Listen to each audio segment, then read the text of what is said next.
Well, hello there, YouTube. PD2 Finger here. Really not thrilled about making this video. I try to keep it in the upper end of things. I try to, I'm always saying good thoughts, good words, good deeds, and we're going to get down in the dirt today. A topic that from time to time comes up. I'm a Pink Floyd fan. I stopped listening to Pink Floyd after 10 years of that's all I listened to. And I went through the initial FM radio attraction to the band. Then I started buying the stuff. Then I discovered the Siberian material. Went through all of the old stuff, and then through the solo albums. Then there was like a lull, for a while. It was like Floyd went out, David Gilmour used that very powerful money-making tool, the name Pink Floyd, to tour under. At the same time, Waters was trying to eke out a solo career, and they just squashed him like a bug. So for a long time, there wasn't really anything going on, and then Waters kind of crept out into the spotlight again. And really through the history of the band, I've got an itch on my back. If you pay attention, Gilmore is in the news for financial stuff. He did an auction for hundreds of millions of dollars, or his tour, he's charging $60,000 a seat to see him play. Where his son is swinging on a Parliament war memorial for people who've been slain, stuff like that. Where Roger Waters will be in the news for speaking at the UN.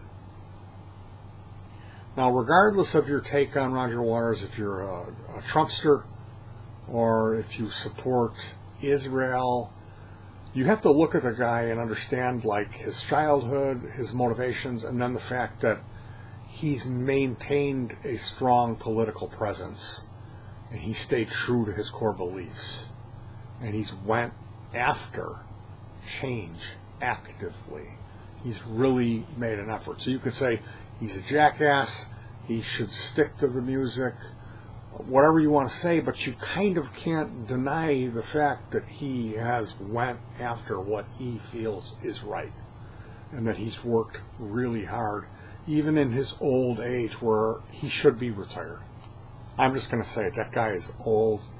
He should be counting his days and spending those with his family on a boat somewhere, or digging his toes into the sand. But that's not Roger Waters. That's not who he is, And I don't think I know the guy, but I kind of think I understand the type of person he might be. And that type of person, that idea of me of you're on vacation for the rest of your life, you're digging your toes in the sand, that's very unappealing to someone like Roger Waters, that they would want to be in the middle, in the thick of it, as we say. I'm trying not to curse or swear. You're not supposed to do that on YouTube. So, again, as a kid growing up, I lost my dad. I was 15 when he died. Actually, it was 9 days before my 16th birthday. So, complete transparency here. He had melanoma, which is a weird skin cancer. And then he died from malpractice. He was asphyxiated. They were supposed to not give him this medicine that they give to you when you have chemotherapy. And he was very allergic to it. But they found they could give him in a microdose, he'd be okay. So the doctor is going to go on a golf vacation. My dad had got him a BMW, a demo car, pre-driven, and my dad was a BMW executive. So this doctor takes off on vacation, and the attending physician steps in, does not read my dad's chart. and says, give him 400 cc's. And they did. My dad was hefty. He was like 450. And that's U.S. pounds. Yeah, he was that big. They gave him this like double, triple dose of this stuff, and it put him in a coma. Then he had collected enough phlegm in his mouth to make quite a rattling noise. He was having difficulty breathing. So in the middle of the night, they called my mom, and my mom was there. This nurse takes this suction hose in an attempt to vacuum the phlegm from my father's throat. And she jams it into his mouth, which it catches on his dental bridge. He had false teeth.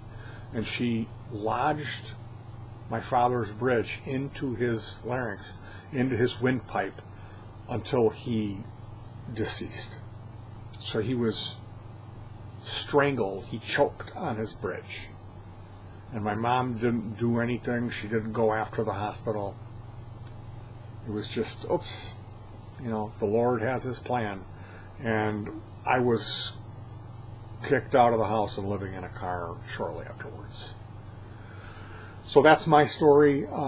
My dad had a good job and had money, and I should have had more opportunity and financial support. Like I should have had gotten some money, like when I got married. Like if he wouldn't have died, I wouldn't be here in this miserable apartment. There's a lot of stuff about my life with my family kind of kicking me to the curb, and I was the black sheep because I played music.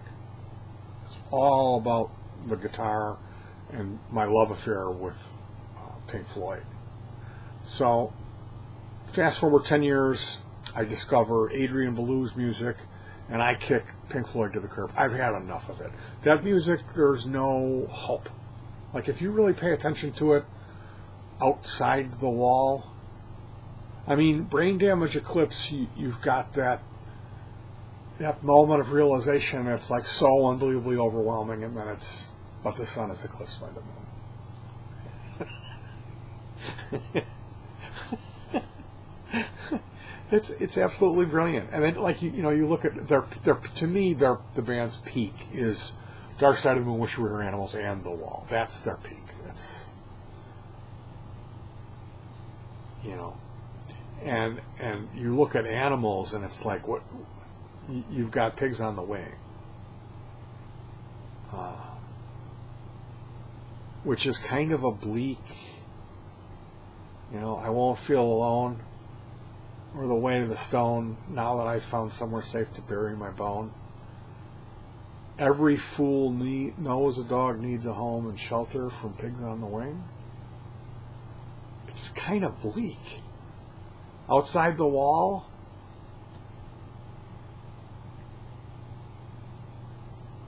when they've given you their all, some stagger and fall. After all, it's not easy.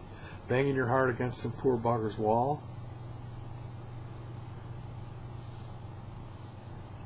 It's bleak. I'm telling you, there's no, and I know, yes, there's beauty in melancholy, and, a lot of people, I think, the way I look at it is Pink Floyd, people that kind of understand it from a distance, it's kind of corny. It's kind of like self-pity music, but it's not a young man. Like, this is a burden, Pink Floyd.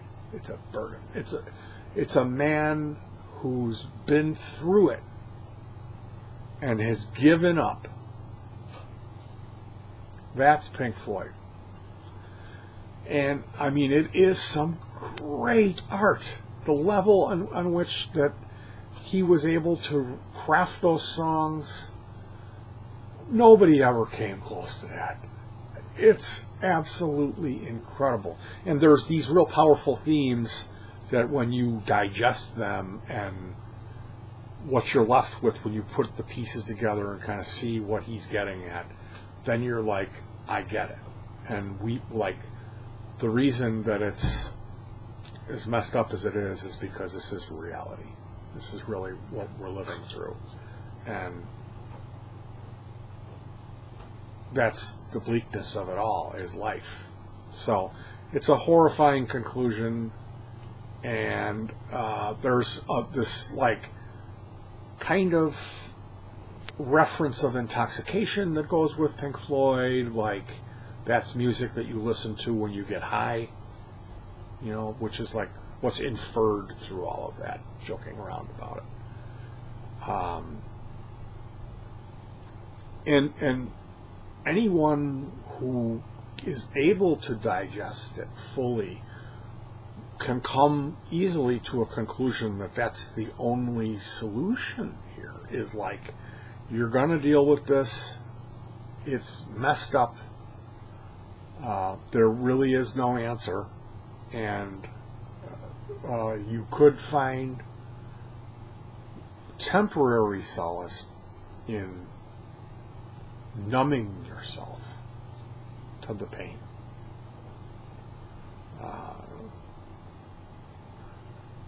There's these themes of hopelessness because our lives are not fully in our own control, that we're up against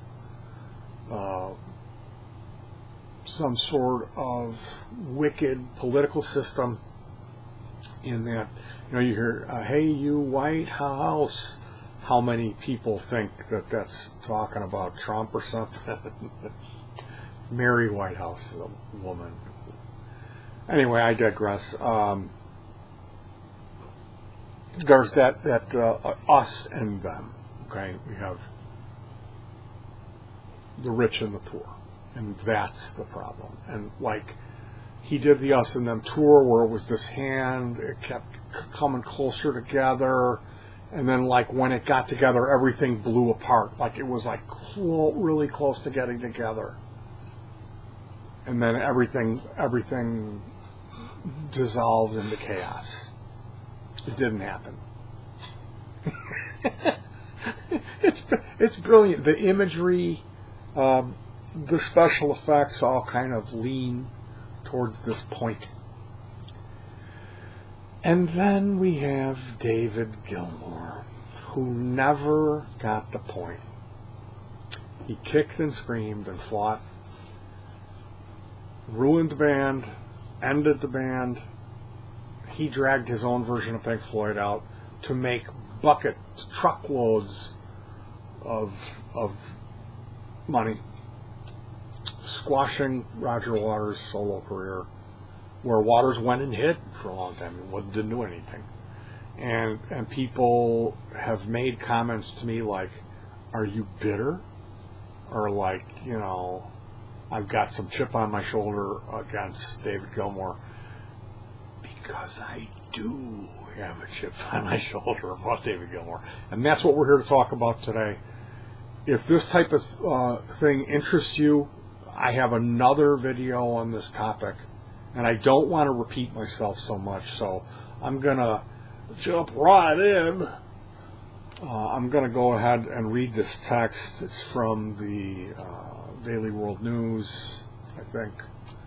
Some kind of British, like, equivalent of the National Enquirer. This is like a bad publication. Gossip rag. So, reading from... I think it's. Excuse me. I just tasted chili. Wow. I had chili last night with a pistachio muffin. I've never had that. Speaking of rich people, I treated myself and tried that, and it's good. It's good. If you've never tried a pistachio muffin and that sounds good to you, just cut it into small pieces. You don't need to warm it up or butter it. Just cut it, and then do some ice cold milk, where you have a glass in the freezer. You pour the milk in there and then maybe put it back in for 10 minutes, get a little crust going on it. So back to our topic of the day, just another brick in the wall. Neighbors blast Pink Floyd legend Dave Gilmour as irresponsible and entitled as builders continue to work on his £2.5 million, which is $3.2 million US. So he's got this seafront home, and there's a lockdown. You're not supposed to be doing anything. in Great Britain as well in the United States, you're supposed to social distance and wear a mask. And he's got all these workers like business as usual doing construction. The rock star has been branded irresponsible and entitled by his neighbors. A team of builders putting the finishing touches on his property in Hove, which I've never heard of Hove. Gilmore and his wife, Polly Sampson, set to move into the new home later this year. Polly Sampson is this much younger, cute in the face woman, author, power woman. She wrote a bunch of the lyrics. She wrote this Girl in the Yellow Dress song about herself. She's in a jazz bar. Everybody's looking at her.